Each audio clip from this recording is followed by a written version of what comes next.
Hey all, wanted to go through a lesson really quick on a Billy Joel tune, one of my favorites of his. Don't ask me why. I think it's on Glass Houses. I'm not sure which album it's on, but whatever. I've got Capo at 3 and I tuned to match the record with a Capo at 3, but yours might be different depending on where you tune, wherever. But tune accordingly. Sorry, I got the hiccups. And put the Capo where it makes sense for you. But it'll sound like this if I'm doing G shapes. Now, this is my arrangement of it. What they're doing, I have no idea. I haven't watched a video or anything like that to see, if there's a live clip of them doing it. No idea what that guy did, but this sounds right to me, so this is how I'm going to teach it. So you get this little intro lick here.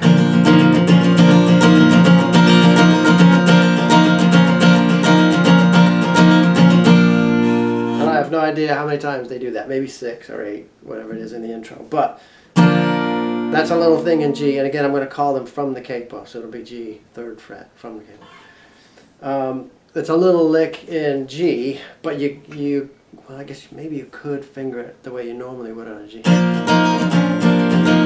I can't. Maybe you can. I do a thumb over the top at 3. The A gets muted just by virtue of your thumb over the top, and then high E at 3.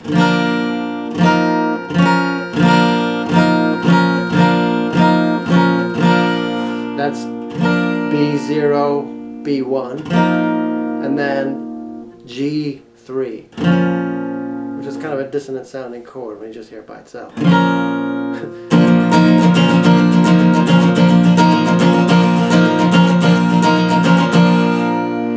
Sounds right when you do it all together, though. When you get to that G string, 3rd fret, it would be really hard to keep fretting that B string at the 1st fret, or to have the B string open and actually hear it sounding like that. So just from the way your fingers are, your B string gets muted when you hit that. That's the B string. Just by the way you're fretting it, and at least for me, the G string at the 3rd fret gets covered. It would be really hard to do all that and keep that B open. So that's okay though. The chord sounds good with the B muted, so that's the way I do it. Now you're into the the verse. So that is a little bit different. When the verse starts, it's B, 0, 1, 3 on the B, not the G this time.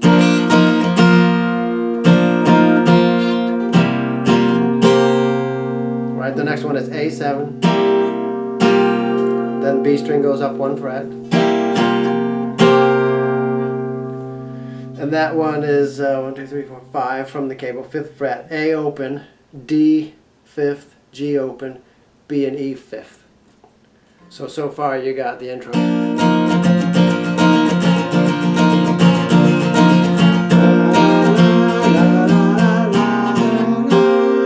Right?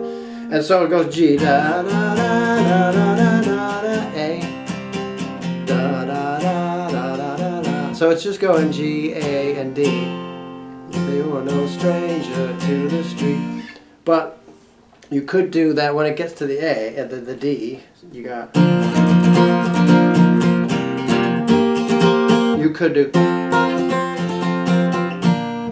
But for me, that's actually harder to finger. It's easier for me to do. So that's the way I do it.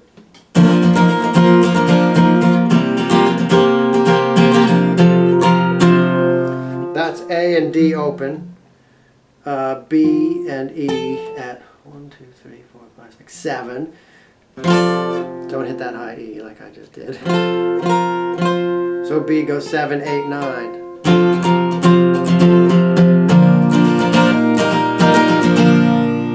You go back to G, suspend the B up 1, the D up 2.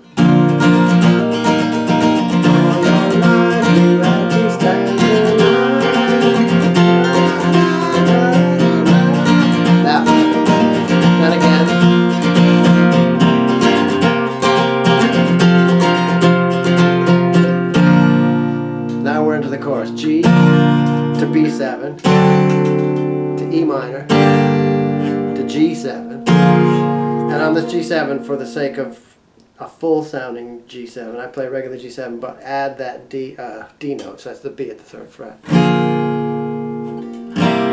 A7, that's the money chord right there. A D7 suspended though with the high E at the 3rd fret, up from 2 to 3 on that. So G, B7, E minor, G7, A7, D7 suspend, and then back to the main riff.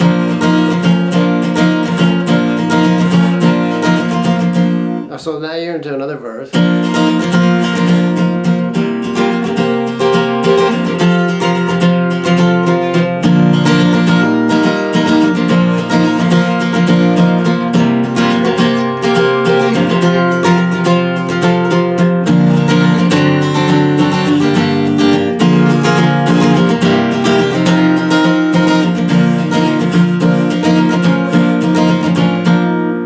Part is you may say that goes D, you may say that only make believe, that part C, and I cover the high E at 3 on that C chord. G, E, you are just a victim of the action as A, you lead.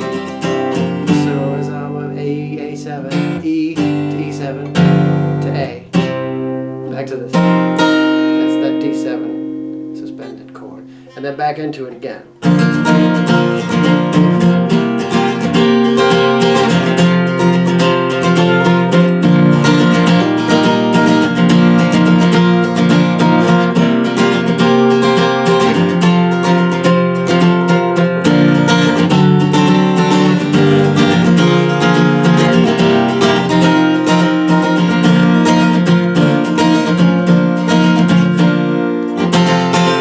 Second time it just does the D chord like that.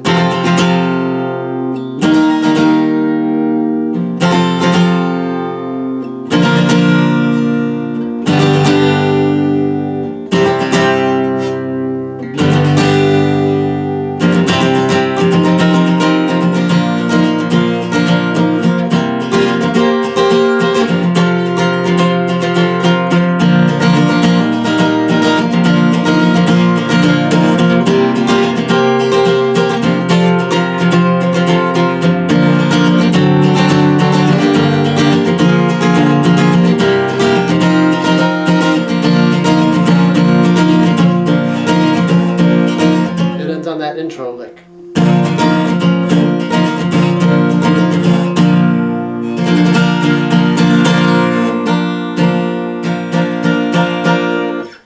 I think that's the whole tune. Good luck.